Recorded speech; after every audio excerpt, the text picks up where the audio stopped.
Ձեզանից շատերը երևի մտածում են, եթե դու ճշմարտություն ես ասում, ապա ինչու բոլոր ժամանակակից պետությունները շարունակում են օգտագործել տանկեր, հրանոթներ և ինքնաթիռներ։ Դրանցից հրաժարվելու և ամբողջությամբ դրոններին անցնելու փոխարեն։ Պատճառն այն է, որ այդ զարգացած երկրները հենց իրենք են արտադրում այդ տանկերը, հրանոթները և ինքնաթիռները, որոնք աշխատանքով ապահովում են իրենց միլիոնավոր քաղաքացիներին։ Եվ այդ արտադրությունները ստեղծվել են 60, 70, 80 տարվա ընթացքում, այդ հենց հսկայական ծավալի գործ է արվել։ Նրանք չեն կարող միանգամից հրաժարվել այդ հսկայական կապիտալից։ Բացի այդ զինատեսակների վաճառքը նրանց բերում է հարյուրավոր միլիարդավոր դոլարների շահույթ։ Եթե նրանք սկսեն ամբողջությամբ անցնել դրոնների արտադրության, ապա աշխարհի մյուս երկրները, որոնք նրանցից գնում էին տանկեր, հրանոթներ և ինքնաթիռներ, կդադարեն դրանք գնել, որովհետև կտեսնեն, որ օրինակ Ամերիկան ամբողջությամբ անցել է դրոնների։ Եվ հետևաբար նրանք կմտածեն, եթե արտադրողը ինքը գտնում է, որ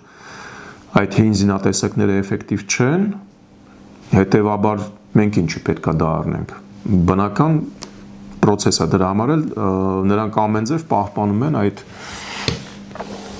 տպավորությունը, որ դեռևս 20-30 տարի մեզ այս դասական, ծանր թանկարժեք տեխնիկաները պետք են լինելու, այդ անցումը պետք է աստիճանաբար կատարել։ Այնինչ իրականում այդ անցումը պետք չէ աստիճանաբար կատարել։ Նույնն էլ Ռուսաստանում տանկեր արտադրում են ոչ թե նրա համար, որտեղ նրանք շատ էֆեկտիվ են, այլ որովհետև այնտեղ 100 հազարավոր աշխատատեղեր են եւ այդ ամեն ինչը միանգամից փակվելու է, եթե դադարացնեն։ Եթե նրանք այդպես վարվեն, միլիոնավոր մարդիկ իրենց երկրներում կմնան առանց աշխատանքի։ Իսկ աշխարհի մյուս ավելի աղքատ երկրները կդադարեն նրանցից գնել հնացած զենքերը։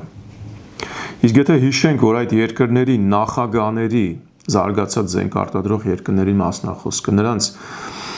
երկրի ղեկավարների նախընտրական արշավները ֆինանսավորում են հենց այդ նույն հսկայական զենք արտադրող գործարանների տերերը,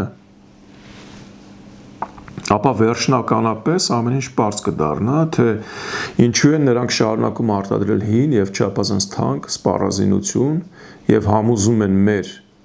նման երկրներին գնել այդ խայտառակ անարդյունավետ զինատեսակները, որոնք տանում են միանշանակ դեպի պարտության, որովհետև թանկ արժեն։